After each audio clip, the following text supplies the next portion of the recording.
804 centimeters in feet? First of all, we need to know the value of 1 centimeter in feet.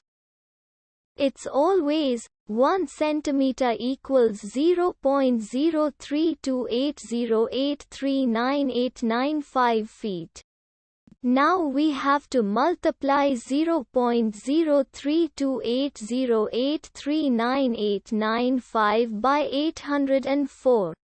Therefore, 804 centimeters times 0.03280839895 feet equals 26.37795275558 feet.